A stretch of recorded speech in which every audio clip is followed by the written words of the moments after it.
Yesterday we revealed the covers of the 2024 summer edition of Dave Campbell's Texas Football, including the main cover featuring Texas quarterback Quinn Ewers and Texas A&M quarterback Connor Wigman.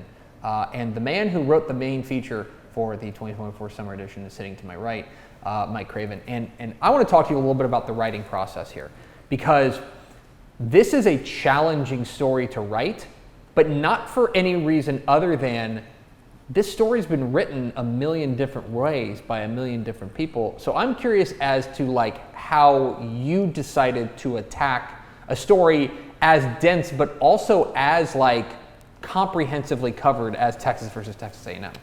Yeah, I think the key part to a good story is a beginning, middle, and end.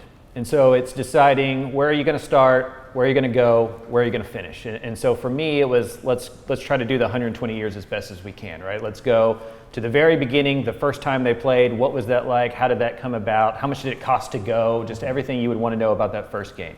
What happened in the middle part of the series, right? From R.C. Slocum to Homer Norton to Dana X Bible, right? What was that middle part? And then what is the new part going to be, right? What is the Quinn Ewers, Connor Wigman, this new era of the rivalry going to be? What does it mean to those guys? And so I tried to go very beginning, try to cover the series and what happened, between the first game and the last game, and then what is going to happen 179 days, because it's 2 days after Thanksgiving, right? So 179 days from now, what is that going to be like? And what do the combatants in the arena, what do they even know about that game? Because when it went away, Quinn Ewers was 10 years old, right? So what were their memories of it?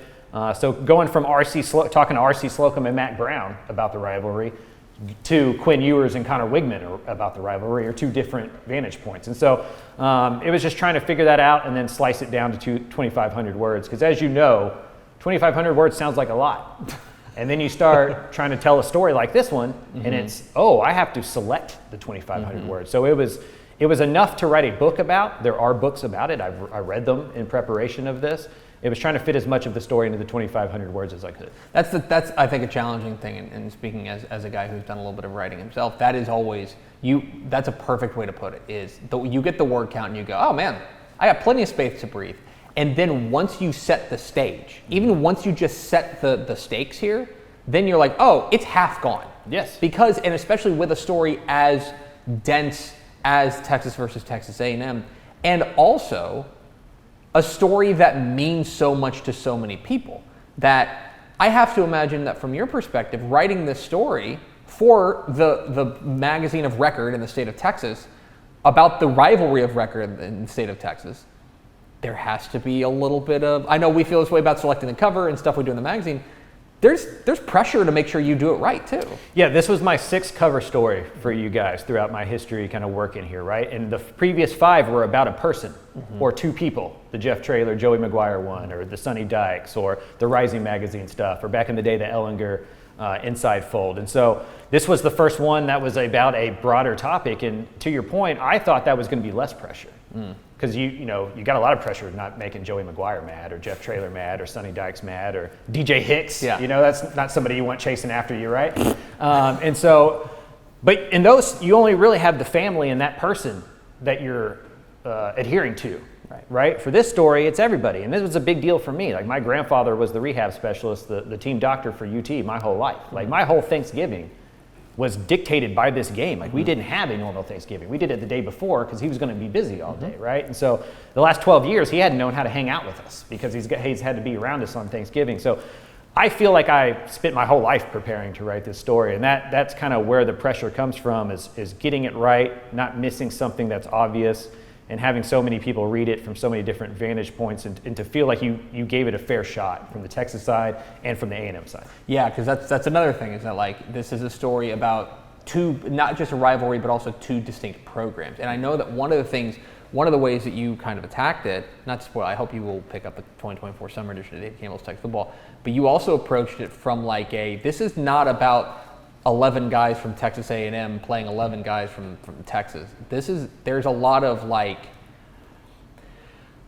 meaning tied up in this. There's a lot of coding tied up in this, and there's a lot of bigger than the game type thing. That's a cliche thing to say, but at the same time, when you take a look at what Texas and Texas A&M not just play on the field, but what they represent, it gets even bigger and more dense and kind of more complicated. Yeah, I mean, it's rural versus urban, right? And the initial part of this thing is A&M was the farmer school and Texas was the lawyer school, right? And the Texas grads are picking which wars to go to, and the A&M Aggies are fighting those wars, right? There's always been, the Puff Fund. Texas is getting 2/3 of it. A&M's getting 1/3 of it. There's always kind of been this push and take between them. I'm from a family that was mostly Longhorns, but I had a couple uncles that went to SMU. They had a preference, right? You either identified a little bit on the Texas side or you identified on the A&M side. R.C. Slocum gave me a great quote that made it into the piece about how he didn't have to tell his football team anything that week. He would just walk in front of them and go, hey guys, from the biggest buildings in Dallas to the largest oil fields in West Texas, right? They're talking about this game, right? Like you're playing this game for those people. And so trying to write a story that got that across, that the culture war has always existed in Texas. It was just Texas versus Texas A&M, and you pick your side and you go to battle. I do want to ask you, and again, it's Mike Craven talking about the main cover story in the 2024 summer edition of Dave Campbell's Texas Football. Get yours today. Go ahead, go to texasfootball.com/subscribe. Not today, but you can order it and we'll mail it to you when they're off the press. They're being printed right now.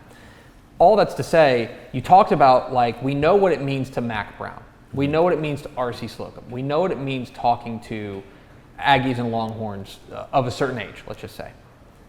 But in talking with Quinn Ewers and in talking with Connor Wigman and talking with people who are going to be on there, do you get a sense of what this new era of is going to look like? Because college football, even in just the 12 years they haven't played, is so fundamentally different than it was in 2011.